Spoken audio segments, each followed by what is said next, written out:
Assalamualaikum warahmatullahi wabarakatuh. Ketemu kembali di channel MP Biologi Ma'arif dengan Bu Eli, guru biologi MA NU Demak. Kali ini Bu Eli akan membahas tentang kisi-kisi penilaian akhir tahun pelajaran 2020-2021. Insya Allah yang akan kita laksanakan nanti pada tanggal 31 Mei sampai dengan 10 Juni 2021. Kali ini Bu Eli akan membahas soal pilihan ganda nomor 1 sampai dengan nomor 10. Kita lihat soal nomor 1. Materi plantae atau tumbuhan. Indikator soalnya yaitu peserta didik dapat mengidentifikasi jenis tumbuhan Tracheophyta dan non-Tracheophyta. Mari kita bahas. Plantae diklasifikasikan menjadi dua golongan, yaitu tumbuhan non-vaskuler yang biasa disebut dengan Atracheophyta dan non-Tracheophyta, yaitu tumbuhan yang tidak berpembuluh atau belum memiliki berkas pengangkut yang sesungguhnya. Contohnya adalah tumbuhan lumut, biasa disebut dengan Bryophyta. Yang kedua yaitu tumbuhan vaskuler atau Tracheophyta, yaitu tumbuhan yang berpembuluh, artinya sudah memiliki berkas pengangkut berupa xilem dan floem. Selain memiliki xilem dan floem, tumbuhan vaskuler juga sudah memiliki akar, batang, dan daun sejati. Maka tumbuhan vaskuler bisa disebut dengan tumbuhan berkormus. Contohnya adalah tumbuhan paku atau Pteridophyta dan tumbuhan berbiji Spermatophyta. Soal yang kedua yaitu materi metagenesis lumut atau Bryophyta. Dengan indikator soal, peserta didik dapat mengurutkan tahap metagenesis tumbuhan lumut. Baiklah, kita perhatikan skema berikut. Ini adalah skema pergiliran keturunan lumut atau Bryophyta atau biasa disebut dengan metagenesis lumut.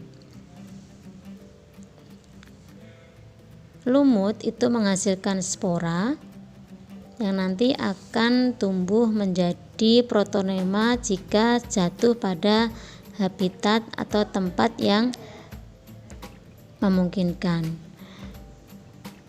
Spora tumbuh menjadi protonema, kemudian tumbuh menjadi tumbuhan lumut. Tumbuhan lumut akan menghasilkan dua sel kelamin betina dan sel kelamin jantan, yaitu berupa archegonium dan antheridium. Archegonium akan menghasilkan ovum, antheridium akan menghasilkan spermatozoid. Ovum dan spermatozoid akan ketemu dan berkembang menjadi zigot. Zigot akan berkembang menjadi sporangonium. Sporangonium akan menghasilkan sporangium dan sporangium akan menghasilkan spora. Begitu juga spora nanti akan tumbuh menjadi protonema atau tumbuhan lumut kembali. Soal nomor 3 yaitu materi klasifikasi Bryophyta. Dengan indikator, peserta didik dapat mengklasifikasikan anggota kelas tumbuhan lumut. Klasifikasi tumbuhan lumut itu dibedakan menjadi 3, yaitu lumut hati atau Hepaticae. Contohnya adalah Marsanthia polymorpha, Rhiciocarpus natans, Lunularia, dan Porella.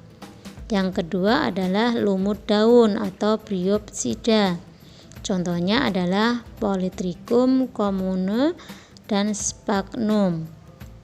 Dan klasifikasi yang ketiga yaitu lumut tanduk atau Anthocerotopsida. Contohnya adalah Anthoceros punctatus, Phycoros levis, Folioceros, dan Leiosporoceros. Soal nomor 4, materi peranan lumut bagi kehidupan. Dengan indikator soal, peserta didik dapat menentukan manfaat tumbuhan lumut bagi kehidupan. Nah, manfaat tumbuhan lumut bagi kehidupan itu yang pertama adalah dapat digunakan sebagai obat hepatitis atau radang hati. Contohnya adalah Marsanthia polymorpha. Yang kedua, sebagai bahan pengganti kapas dan bahan pembalut. Contohnya pada Sphagnum vibrio-anthum, Sphagnum rubinense, Sphagnum squarosum, dan Sphagnum acuifolia. Dan yang ketiga, tumbuhan lumut dapat menyerap air atau sebagai pencegah erosi. Soal yang kelima dan yang keenam dalam satu materi yaitu metagenesis paku atau Pterodophyta.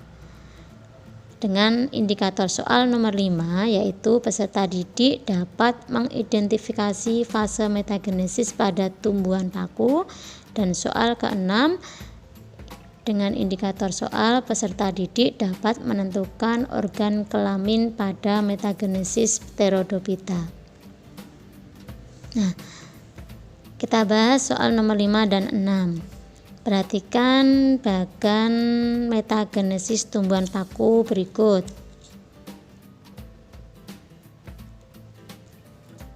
Nah, sama seperti tumbuhan lumut, tumbuhan paku juga mengalami pergiliran keturunan atau metagenesis. Gametofitnya dinamakan protalium yang merupakan hasil perkecambahan spora haploid.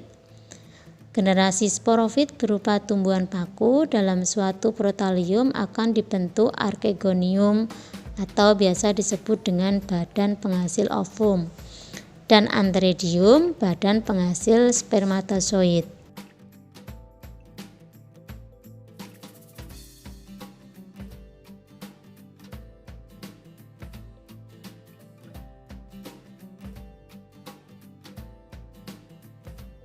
Archegonium pada tumbuhan paku biasa juga disebut dengan alat kelamin betina karena dia bisa menghasilkan ovum, dan antheridium itu sebagai alat kelamin jantan karena menghasilkan spermatozoid.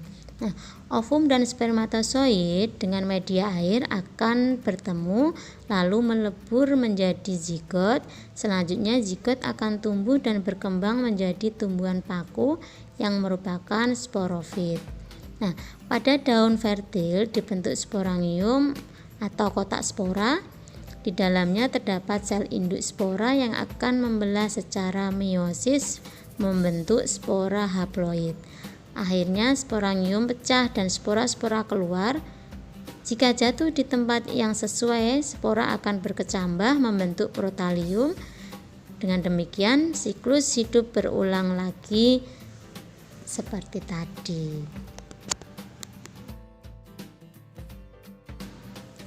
Soal yang nomor 7 dengan materi klasifikasi paku atau Pterodophyta. Dengan indikator soal, peserta didik dapat menganalisis dasar pengelompokan tumbuhan paku berdasarkan sporanya. Menurut spora yang dihasilkan, tumbuhan paku dibedakan menjadi 3 kelompok, yaitu yang pertama tumbuhan paku homospor. Tumbuhan paku homospor itu adalah tumbuhan paku yang menghasilkan spora dengan bentuk dan ukuran sama. Tidak dapat dibedakan jenisnya antara spora jantan atau spora betina. Contohnya adalah Lycopodium clavatum atau paku kawat. Kelompok yang kedua yaitu tumbuhan paku heterospor. yaitu tumbuhan paku yang menghasilkan spora dengan bentuk, ukuran, dan jenisnya berbeda, yaitu mikrospora atau spora berukuran kecil berjenis jantan, dan makrospora spora yang berukuran besar dan berjenis betina. Contohnya adalah Salaginella sp atau paku rane dan Marsilea sp atau semanggi. Kelompok yang ketiga yaitu tumbuhan paku peralihan. Tumbuhan paku yang menghasilkan spora dengan bentuk dan ukuran sama, namun terdapat spora jantan dan spora betina. Contohnya adalah Equisetum debil atau biasa disebut dengan paku ekor kuda. Soal yang nomor 8, materi peranan paku Pteridophyta. Dengan indikator soal, peserta didik dapat menentukan peranan tumbuhan paku yang merugikan bagi kehidupan. Nah, tumbuhan paku bagi kehidupan itu banyak mempunyai peranan yang penting. Ada yang menguntungkan dan ada yang merugikan. Nah, peranan yang menguntungkan yang pertama adalah tumbuhan paku dapat digunakan sebagai bahan obat-obatan. Contohnya adalah Dioptorik Felix Mas, Lycopodium clavatum, dan Aspidium sp. Yang menguntungkan yang kedua yaitu sebagai sayuran. Bisa dibuat sayuran. Contohnya adalah Marsilea crenata atau semanggi dan Pteridium aquilum. Peranannya menguntungkan yang ketiga yaitu sebagai tanaman hias, misalnya Platycerium bifurcatum atau paku tanduk rusa, Adiantum cornutum atau suplir, Asplenium nidus atau paku sarang burung, dan Salaginella sp biasa disebut dengan paku rane. Peranan yang menguntungkan yang keempat yaitu sebagai bahan pupuk hijau. Contohnya adalah Azolla pinnata atau paku air yang bersimbiosis dengan Anabaena azolla atau alga biru, di mana alga tersebut mampu mengikat nitrogen bebas di udara. Peranan yang kelima masih peranan yang menguntungkan yaitu sebagai tiang, misalnya Alsopila glauca atau paku tiang. Peranan yang keenam yang menguntungkan yaitu sebagai bahan karangan bunga, misalnya Lycopodium conum atau paku kawat. Itu bisa digunakan sebagai pelindung tanaman di persemaian, misalnya Glegenia linearis. Nah, selain yang menguntungkan, paku juga mempunyai peranan yang merugikan. Yang pertama yaitu dapat bersifat racun karena mengandung Pteridophyta. Contohnya adalah paku Theodolocoilonium atau paku Garuda. Yang kedua dapat mentolerir kandungan dosis pestisida tinggi. Contohnya adalah Equisetum paku ekor kuda. Yang ketiga mengandung Tachyelosidae karena berisiko menyebabkan kanker kerongkongan dan kanker pencernaan. Contohnya adalah paku cakar elang. Yang merugikan yang keempat yaitu mengandung racun dan apabila dikonsumsi akan sulit dicerna. Contohnya adalah Culgita macracarpa, yaitu paku berbulu. Yang merugikan kelima yaitu sebagai tumbuhan invasif, yaitu memiliki pertumbuhan yang cepat dan penyebarannya luas sehingga mengganggu tanaman lainnya. Contohnya adalah Gleycenia lineari atau paku rasam. Dan yang terakhir yaitu paku yang merugikan yaitu sebagai gulma atau tanaman pengganggu pada tanaman. Contohnya adalah Salvina molesta atau paku air. Soal yang nomor 9 dengan materi tumbuhan biji spermatophyta dengan indikator soal yaitu peserta didik dapat menentukan contoh spermatophyta berdasarkan cara memperoleh makanannya. Spermatopita atau tumbuhan berbiji pada umumnya bersifat fotoautotrof karena memiliki klorofil untuk fotosintesis dan dapat menghasilkan makanan sendiri. Contohnya adalah Eucalyptus sp dan Aster sp. Namun ada pula yang tidak memiliki klorofil sehingga hidupnya parasit pada tumbuhan lainnya untuk mendapatkan zat organik. Contohnya adalah Cuscuta sp atau putri malu. Nah, sekarang indikator yang terakhir yang Bu Eli bahas yaitu nomor 10 dengan materi ciri-ciri tumbuhan biji terbuka. Indikator soalnya yaitu peserta didik dapat menentukan kelas spermatopita berdasarkan ciri-ciri yang disajikan.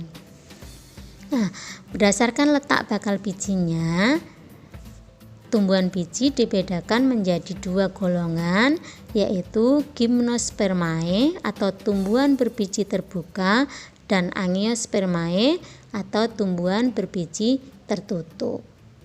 Nah, kita perhatikan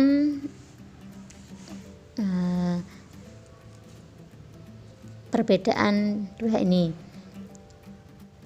Gymnospermae dan Angiospermae. Kalian perhatikan perbedaannya. Untuk Gymnospermae, ciri-cirinya yaitu bakal biji tidak tertutup oleh daun buah, sedangkan Angiospermae bakal biji tertutup oleh daun buah.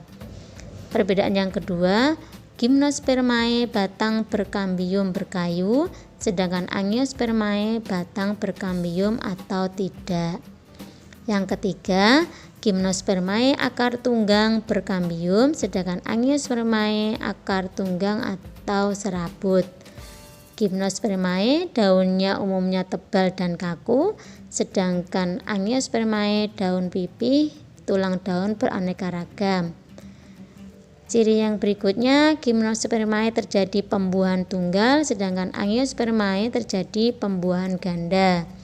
Dan yang terakhir, Gymnospermae alat reproduksi disebut strobilus, sedangkan Angiospermae alat reproduksi disebut bunga. Nah, demikian pembahasan kisi-kisi 4 tahun pelajaran 2020-2021 nomor soal pilihan ganda 1 sampai dengan 10. Jangan lupa like dan komen serta subscribe. Nomor soal selanjutnya akan dibahas pada pertemuan yang berikutnya. Terima kasih, semoga manfaat. Assalamualaikum warahmatullahi wabarakatuh.